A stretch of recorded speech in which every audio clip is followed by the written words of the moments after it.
السلام علیکم ورحمۃ اللہ وبرکاتہ۔ ناظرین اکرام، مدرسے ہماری دنیا نہیں، دین ہے، یہ ہماری پہچان ہے اور ہم اپنی اس پہچان کو مٹانے نہیں دیں گے۔ یہ الفاظ جمعیت علماء ہند کے صدر مولانا سید ارشد مدنی کے ہیں، جو انہوں نے گزشتہ یکم جون کی شب میں اعظم گڑھ کے قصبہ سرائے میر میں منعقد تحفظ مدارس کانفرنس سے خطاب کرتے ہوئے کہے۔ آج یہاں جاری ایک ریلیز کے مطابق انہوں نے کہا، یہ کوئی عام اجلاس نہیں ہے بلکہ یہ ایک اہم اجلاس ہے جو موجودہ صورتحال میں مدارس کے تحفظ کو یقینی بنانے کے لیے سنجیدگی سے غور و خوض کرنے اور آگے کے لیے ایک مؤثر اقدام تیار کرنے کے لیے منعقد کیا گیا ہے۔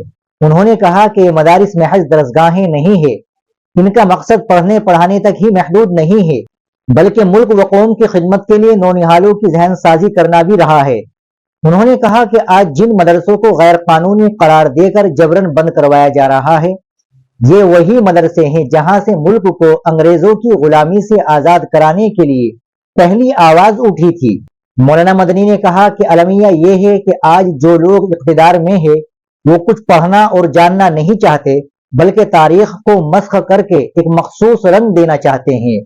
ایسے لوگوں کو ہم یہ بتانا چاہتے ہیں کہ 1803 میں جب ملک پر انگریزوں کا مکمل قبضہ ہو گیا تو دہلی سے اس وقت ایک عظیم مذہبی و روحانی شخصیت شاہ عبدالعزیز محدث دہلوی نے اپنا مدرسہ رحیمیہ سے ٹوٹی چٹائی پر بیٹھ کر یہ اعلان کیا کہ ملک اب غلام ہو گیا، اس لیے اب ملک کو غلامی سے نجات دلانے کے لیے جہاد کرنا ایک مذہبی فریضہ ہے۔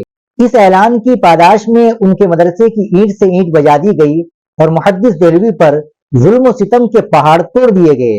انہوں نے کہا کہ ایک تاریخ ہے اور اسے جھٹلایا نہیں جا سکتا۔ 1857 کی بغاوت کو ہی دیکھے جسے انگریزوں نے غدر کا نام دیا تھا۔ اس بغاوت کی پاداش میں صرف دہلی میں 32,000 علماء کو قتل کیا گیا۔ قربانیوں کا سلسلہ یہی نہیں رکا، مسلسل جاری رہا۔ ہمارے اکابرین اور اسلاف کی 150 سالہ جد و جہد اور قربانیوں کے نتیجے میں یہ ملک آزاد ہوا۔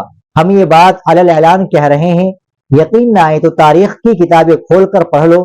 دارالعلوم دیوبند کا قیام ہی اسی مقصد سے ہوا تھا کہ وہاں سے ملک کی جد و جہد آزادی کے لیے نئے مجاہد پیدا کیے جائے۔ مولانا مدنی نے کہا کہ تاریخ سے نابلد لوگ آج انہی مدرسوں کو دہشت گردی کا اڈہ قرار دے رہے ہیں۔ یہ الزام بھی لگایا جاتا ہے کہ مدرسوں میں بنیاد پرستی کی تعلیم دی جاتی ہے۔ انہوں نے کہا کہ اتر پردیش سے لے کر اتراکھنڈ، آسام اور ہریانہ تک مدرسوں اور مسجدوں کے خلاف کارروائی مذہب کی بنیاد پر ہو رہی ہے۔ سوال یہ ہے کہ ایک جمہوری اور سیکولر ملک میں یہ تفریق اور ناانصافی کیوں، جبکہ ملک کے آئین نے ہر شہری کو یکساں حقوق اور یکساں اختیارات دیے ہیں؟ جواب آسان ہے، ایک مخصوص نظریے کے تحت اکثریت اور اقلیت کے درمیان نفرت کی خلیج پیدا کی جا رہی ہے۔